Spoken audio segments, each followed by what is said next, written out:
Good evening, I'm Laura Lee. And I'm Dan Wolf. Thanks for joining us. Tonight we're learning about the fate of Northland College in Ashland. The fundraising deadline has now come and gone. The Board of Trustees gathered in a closed-door meeting just this afternoon after the college failed to meet that $12 million goal. And tonight, in a state of financial crisis, the board has decided to extend the deadline 2 weeks to help give the college more time to keep it from closing for good.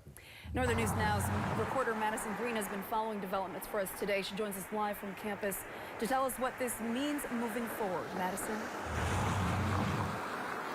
Laura, Dan, like you said, the Board of Trustees has, in short, just to extend this deadline for 2 more weeks after seeing the community's impressive fundraising efforts. They have raised over $1.5 million with 900 donations. Students I spoke to today say that they're just a little frustrated with the college and they wish they had a little more communication, saying had they known the situation 3 months ago, maybe they would have been able to raise a little more money.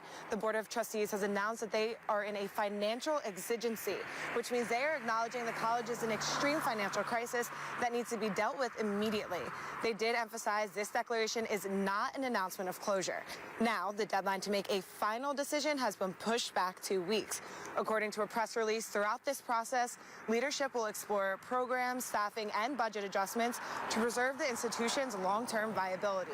In that same press release, the president of Northland College acknowledged the uncertainty of their academic and professional careers this extension puts on students and faculty.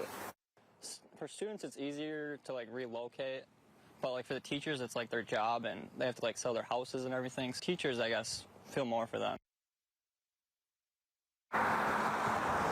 However, the board is hopeful, and they do want to stress that this is a very serious situation and that there really does need to be progress made in the next 2 weeks in order to avoid closure, Laura.